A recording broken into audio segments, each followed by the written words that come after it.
ಬೆಳಗಾವಿ ಭವನದ ಕ್ರೆಡಿಟ್ಗೆ ಕಾಂಗ್ರೆಸ್ ನಾಯಕರ ಬಡಿದಾಟ ಈಗ ತಾರಕಕ್ಕೆ ಹೋಗ್ತಾ ಇದೆ.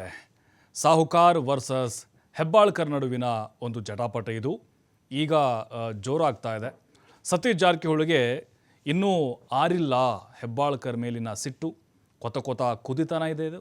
ಯಾಕಂದರೆ ನಿನ್ನೆ CLP ಸಭೆಯಲ್ಲಿ ಬೆಳಗಾವಿ ಕಾಂಗ್ರೆಸ್ ಭವನದ ವಿಚಾರಕ್ಕೆ ಕಿತ್ತಾಟ ಶುರುವಾಯಿತು.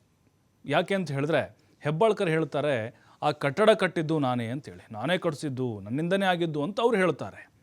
ಸತೀಶ್ ಜಾರಕಿಹೊಳಿ ಕಿವಿಗೆ ಬೀಳುತ್ತದೆ.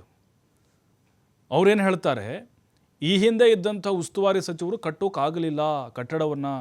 ಅಂದರೆ ಸತೀಶ್ ಜಾರಕಿಹೊಳಿ ಅವರಿಗೆ ಹೇಳಿದ್ದವರು 2013ರಿಂದ 18ರಲ್ಲಿ ಇದೇ ಸತೀಶ್ ಜಾರಕಿಹೊಳಿ ಸಚಿವರಾಗಿರ್ತಾರೆ, ಉಸ್ತುವಾರಿ ಸಚಿವರು. ಹಾಗಾಗಿ ಆಗಲಿಲ್ಲ ಕಟ್ಟೋಕೆ ಅವರಿಗೆ. ನಾನು ಸಚಿವೆ ಆದಮೇಲೆ ಫಸ್ಟ್ ಟೈಮ್ ನಾನು ಕಟ್ಟಿಸ್ಬಿಟ್ಟೆ, ಆ ಕ್ರೆಡಿಟ್ ಎಲ್ಲವೂ ನನಗೇ ಸಲ್ಲಬೇಕು ಅನ್ನುವಂಥ ಅರ್ಥದಲ್ಲಿ ಧಾಟಿಯಲ್ಲಿ ಹೇಳಿಬಿಟ್ರು. ಅದಕ್ಕೆ ಅಲ್ಲಿ DK ಶಿವಕುಮಾರ್ ಕೂಡ ಅವ್ರ ಕೆಲಸಕ್ಕೆ ಶಹಬಾಸ್ಗಿರಿ ಕೊಟ್ಬಿಟ್ರು. ಇದನ್ನು ಸಾಹುಕಾರಿಗೆ ತಡ್ಕೊಳ್ಳೋಕ್ಕಾಗಲಿಲ್ಲ ಸತೀಶ್ ಜಾರಕಿಹೊಳಿ ಅವರಿಗೆ. ನನ್ನ ಶ್ರಮ ಇದೆ, ನಾನು ಕೂಡ ಇದಕ್ಕೆ ಎಫರ್ಟ್ ಹಾಕಿದ್ದೀನಿ ಅಂಥೇಳಿ ತಿರುಗೇಟು ಕೊಟ್ಟರು.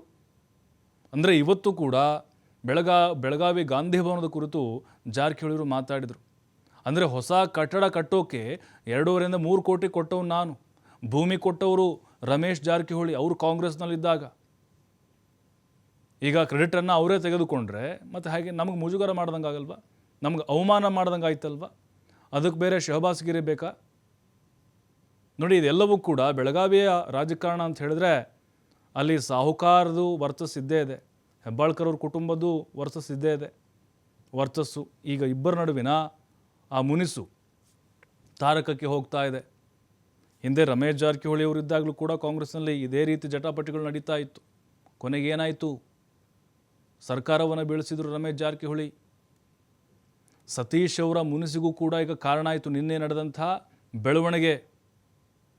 ಇದನ್ನು ಕೂಡ ಈಗ ಆರಿಸುವಂಥ ಪ್ರಯತ್ನವನ್ನು ಮಾಡಿದರು ಜಯರಾಮ್ ರಮೇಶು, ಸುರ್ಜೇವಾಲಾ ಅವರು. ಇಲ್ಲ, ವೈಯಕ್ತಿಕವಾಗಿ ಇಲ್ಲಿ ಯಾರು ಕ್ರೆಡಿಟ್ ತೆಗೆದುಕೊಳ್ಳೋದು ಬೇಡ, ಎಲ್ಲರೂ ಒಟ್ಟಾಗಿ ಶ್ರಮವನ್ನು ಹಾಕಿದ್ದೀರಿ, ಕಾಂಗ್ರೆಸ್ ಪಾಲಿಗೆ ನಿಮ್ಮ ಕೊಡುಗೆ ಬಹಳ ಇದೆ ಅಂತ ಸಮಾಧಾನ ಮಾಡಿದರು.